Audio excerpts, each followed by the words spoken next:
Why, hello there YouTube and welcome to a Who review. I am Davros and I am a Whovian, and today I review Doctor Who, The Stolen Earth and Journey's End.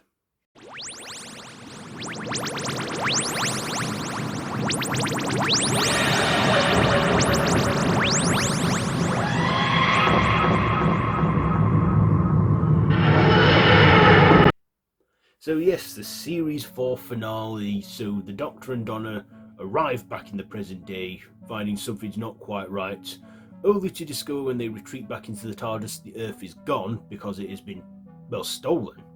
And we then find the Daleks are back and they're invading, and they have all these planets lined up so that they can power a new machine called the Reality Bomb, built by their twisted scientist Davros, who makes a return for the first time in the revival era and plans to just destroy everything. And the Doctor and his companions, his children of time, all assemble, from Captain Jack and Torchwood to Sarah Jane and Mr. Smith, to them all having a massive, like, Avengers-styled all-star cast in this big explosive two-part finale. And in between, the Doctor gets wounded by a Dalek and starts to regenerate, but then channels it all into his severed hand, which he got from the beginning of his era, and didn't need to change. And at the time, we didn't think that was a used regeneration, but when Stephen Moffat came about, it turned out to be a used-up regeneration, even though he didn't change his face,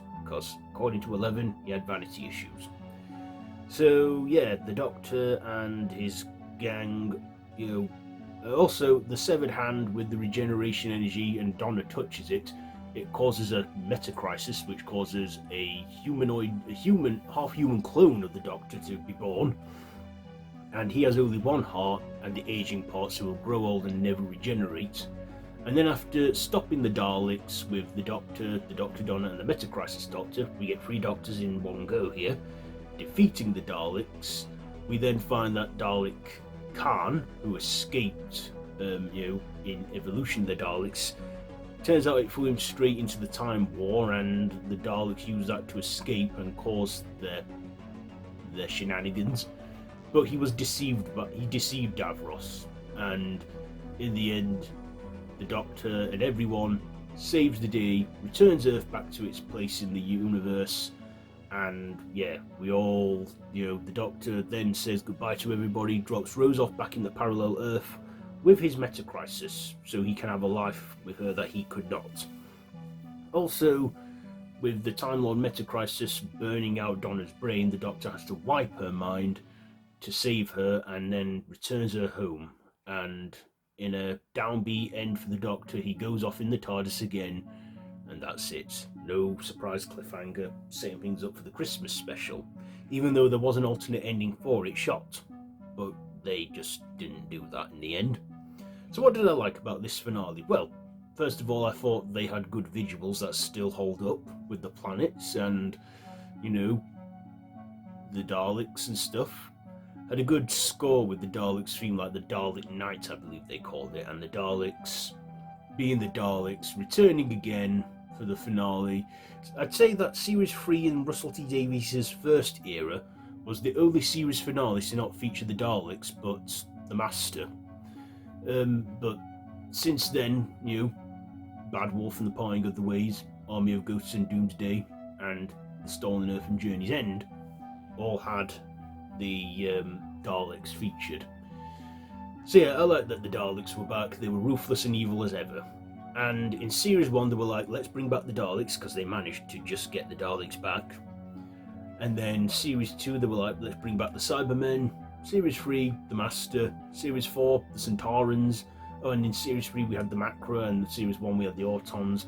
Series 4, let's bring back Davros. This time played by Julian Bleach. And even though, it's a different actor, he still has it. He still has that crippled, ugly, evil, mad scientist vibe on him.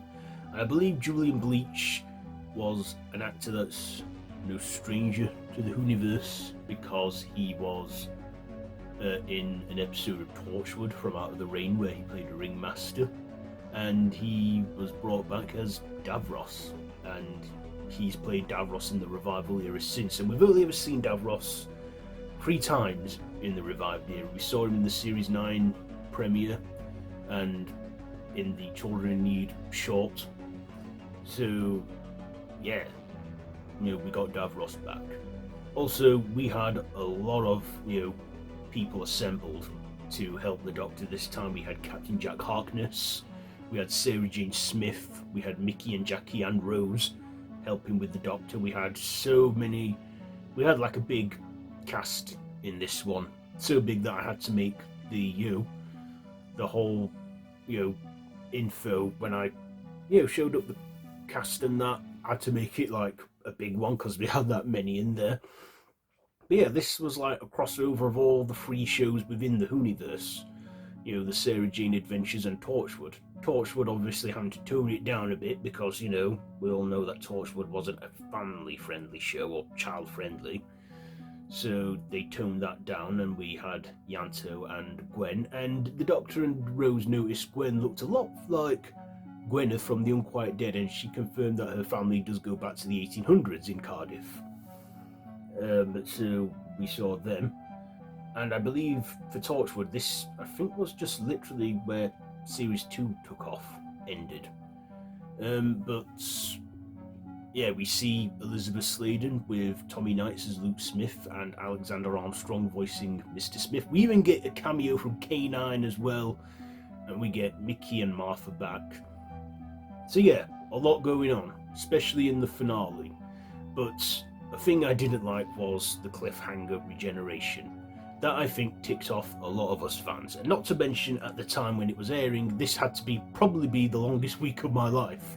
Thinking, well, they kept that quiet. Who's gonna take over? Because there was no confirmation of it at the time. But yeah, then it turned out to just be a cliffhanger, and then the Doctor quickly resolved it. And I was a little disappointed that he didn't change, but glad that he stayed, because we had those specials coming back. Because around that time he did announce that he was leaving. But yeah, quite a lot of visuals. But I believe with this being Russell T Davies' last season at the time being showrunner, he wanted to go out in a bang. And I say his finales did gradually improve over the years. But this one, yeah, like I say, I think he saved his massive explosive finale for last. Of course, we did have these 2009 specials to come as well. So, yeah, like I say, this was a massive finale. Even when, Martha uses the Astargan key to blow up the Earth, and then there's Sarah Jane with that star. But yeah, there's even one moment in there where they've got them all caught, and Davros sort of punishes the Doctor in that moment, reminding him of all the people that have died in his name and filling him with guilt, saying you don't use a gun but you manipulate people, into using them. Yeah, a sad, moving moment, but good acting there, especially a double acting from David Tennant. So yeah, what am I going to rate? Let's get onto my ratings. I think I've said enough now. The performances, I'll give them a 9. The writing, an 8. The visuals, an 8. And my personal, I'll give it an 8. So there you go. There is my Who review for today. Have you seen this one? Let me know what you think down below in the comments. If you like this video, be sure to give a big thumbs up, share with your friends, and feel free to subscribe to the channel if you haven't already, and to hit that notification bell. I have been Davros the Whovian, and this has been a Who review. So until next time, run for your life.